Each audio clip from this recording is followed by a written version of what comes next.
Tagad par sajūtu žurnālu. Mēs sāksim ar to, kā taisīsim sajūtu žurnālu, bet ir daudz un dažādi veidi, kādā veidā taisīt to, kas saucas angliski art journaling, jeb mākslas žurnālu taisīšana priekš savām pārdomām. Un iespējams, ka laika gaitā tas attīstīsies pats no sevis, izveidosies par kaut ko tādu, kas tagad jums dotajā momentā vēl nav zināms, par ko tas izveidosies. Tāpēc izstāstīšu pamatu konceptu tam, ar ko mēs sāksim. Un pamat mērķis, tā teikt, ir savu emociju izpēte un izteikšana, darot šo te žurnālu. Un neliela atkāpīta par to arī no Keitijas Malhijodi art terapijas grāmatas ir to arī, ko viņa apgalvo, ka bērni dabiski izmanto visus pieejamos materiālus, lai izteiktu sevi. Un tas ir tas, kas bērniem nāk dabiski: plastilīns, krāsas, papīrs, šķēres, koka, klucīšs, smiltis, ūdens, zālīte, koku lapas, puķes. Tas viss veido labu sajūtu kolekciju. Un iedomājies, ka tu esi šis bērns, kurš pieskaras lietām, kas dod apmierinājumu sajūtu uz to momentu, kaut vai uz sekundes simtdaļu, bet uzskatot kādu krāsu, kaut kādu tekstūru, pieskaroties kaut kādam materiālam, ka tas tev liek kaut vai uz sekundes tūkstošdaļu sajust kaut ko. Un tā ir tā vieta, kur mēs sāksim ar to, ka mēs mēģināsim atpazīt to brīdi, kad mēs sākam just, jo dzīves gaitā mēs ļoti bieži nospiežam emocijas. Mēs viņas ne tikai neievērojam, bet tīšām dēļ tām sāpēm, ko mēs piedzīvojam, mēs iemācāmies atstumt savas sajūtas. Tāpēc no sākuma šos te emocijas žurnālus darot, mēs iemācīsimies sajūtas pieņemt. Vienalga, kurā brīdī viņas rodas, mēs mēģināsim ieraudzīt, kurā brīdī uzšķiļās tā dzirkstelīte, un to arī mēs atspoguļosim. Ja tas noticis ir neapsēžoties pie žurnāla, bet kaut vai ikdienas gaitā, paskatoties kādu krāsu, mēģinām pateikt sev, labi, es iešu tagad ierakstīšu to žurnālā, vai iekrāsošu to savā žurnālā, vai ielīmēšu žurnālā, vai to lapiņu vai puķīti ielikšu žurnālā. Vienkārši, pavisam vienkārši, nevajag aizrauties uzreiz ar zīmēšanu, gleznošanu, taisīt kaut kādu bildi. Tas nebūs mūsu mērķis, bet mērķis ir vismaz iesākumā koncentrēties uz to momentu, kad mēs sajūtām kaut ko izjutām, kaut kas mūsos notrīsēja, kaut kas radās. Un, protams, tāpat kā šīs te sajūtu uzšķilšanās dzirkstelītes, tāpat tās arī izlādēt tās negatīvās dzirkstelītes. Citreiz nevajag sakrāt tās negatīvās sajūtas, bet viņas uzreiz izlikt ārā. Un tagad mēs mēģināsim iejusties atkal tā kā bērni šī te procesā. Jo tikko kā mēs izaugam no šī vecuma, mēs dažkārt nomainām savas rotaļlietas uz dārgākām. Ir pat tāds joks, ka mūsu rotaļlietas nemainās, bet tikai paliek dārgākas. Bet visbiežāk tās nav domāts, lai mēs sevi spētu izteikt. Ja nu vienīgi tas ir fotoaparāts vai kaut kas tam līdzīgs, vai video, kurā tu mēģini sevi izteikt. Bet parasti ir tā, ka mēs aizmirstam sevi izteikt. Tāpēc tagad atjaunosim šo bērnu pieeju sajūtām. Un visu iepriekš nosaukto mēs izmantosim, lai ievērotu savas sajūtas, lai noteiktu savus tā saucamos baudas mirkļus un tos izteiktu. Un tas, atcerieties arī, ko mēs mācāmies par emocijām, un mēs visu šo gadu arī mācīsimies, ir, ka tas, uz ko mēs koncentrējamies, ja fokusējamies, tas vairojas. Jo vairāk mēs meklējam negatīvo, jo vairāk to atrodam. Tas pats attiecas uz pozitīvo. Tas būs tā kā muskulis, ko attīstīsim. Ļausim savām 5 maņām atklāties. Ievērot tās un saprast, kurā brīdī notiek tas zvaigznīšu brīdis, tas baudas mirklis, tas labsajūtas moments, tā garša, tā smarža, tā krāsa, kas rada sajūtu. Tāpēc ir šis te sajūtas žurnāls, kuram neslēpsim nevienu no mūsu piedzīvojumiem, visas emocijas uz sava piano piefiksēsim. Visām emocijām ļausim izteikties un visām sajūtām iemācīsimies viņas izteikt un ļaut iet. Tāpēc, ka ļoti bieži mēs savas emocijas slēpjam no citiem, mēs dažkārt zaudējam spēju būt kontaktā ar tām, tās apzināties un izteikt. Šāds mākslas emociju žurnāls ir viens no veidiem, kā sākt identificēt, jeb ieraudzīt to, kas ir bijis neievērots vai pat ir bijis apslēpts. Citreiz pietiek kaut vai ar to vien, ka pieliekam zīmolu pie papīra, atļaujot emocijām rasties vai sajūtām rasties.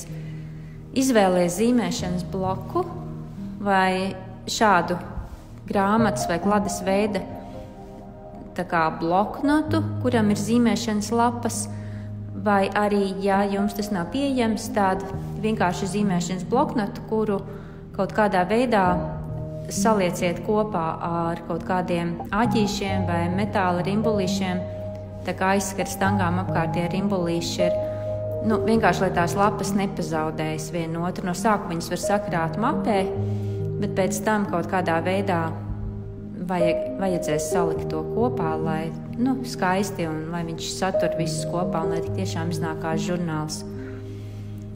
Un kāpēc zīmēšanas lapas? Tāpēc, ka lai nespiež cauri tas, ko tu uz tās darīsi. Jo, ja tu ņemsi parastu bloknotu, kurā vietā parasti mēs rakstam, kā mēs rakstam rīta lapas, tad tur visas krāsas ies cauri un būs laik jādomā, ka tikai kaut kas nenotiek ar to papīru. Un ik viens materiāls un tehnika ir labi. Atļauj sev izpētīt visus materiālus, sākot no parastā zīmuļa un pildspalvas, līdz kolāžas līmēšanai un gleznošanai. Kad atver šo žurnālu, tad pirmais, kas ir, pajautā sev, kā es šodien jūtos. Vai arī tu ej pie žurnāla, kā es teicu iepriekš, jau tajā momentā, kad tev jau ir radusies doma, ko tu gribētu atcerēties, kur ir tā sajūta, kuru tu gribētu ielikt, vai kur ir tā sajūta, kuru tev ir jāapstrādā. Kaut vai tēju vai kafiju dzerot, vai televizoru skatoties, vai žurnālu šķirstot, kaut vai tā ir bildīte, ko tu esi atradusi, kas tev uzrunā, vai vienalga, kas tas ir.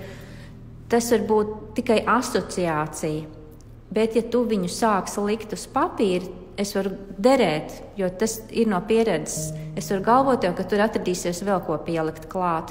Radīsies kaut kāda doma, ko tu vēl gribēsi pielikt, vai krāsa, vai kaut kāda ideja, ko tu gribi pierakstīt, tur noteikti būs vēl kaut kas klāt. Tas ir tā kā ķēdes reakcija rodas.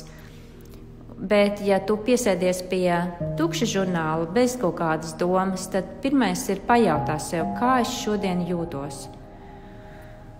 Un zīmē tikai vienkāršas kontūras vai figūras. Necenties radīt kaut kādu saprotamu un skaidru attēlu, ja vien tas pats no sevis nesāk rasties, izejot no tā, ko tu dari. Atcerieties, kā jau es iepriekš jau teicu, ka mūsu mērķis ir nevis uzzīmēt to, ko mēs redzam sev apkārt, bet to, kas mums ir iekšā, mums ir jāuzzīmē uz ārpusi. Tā kā citreiz kaut vai stilizēt, teiksim, viens cilvēks ir 3 stūris, otrs kvadrāts, trešais ir aplis, kaut vai ja mēs gribam zīmēt cilvēkus, mēs pat arī ar figūrām viņus varam tā kā metaforiskā veidā apzīmēt. Un atceries, ka to, ko tu uzzīmē vai izveido, nevienam tev nav jārāda. Tu to dari pati priekš sevis. Ja neko nevar uzzīmēt, tad uzlīmē, izplēs no žurnāla bildi to, kas atbilst tevai sajūtai. Taisi kolāžu, izvēlies krāsas, dažādas materiālus, tekstūras, jebko, kas tev rada to sajūtu, kā tu gribi sevi izteikt dotajā brīdī.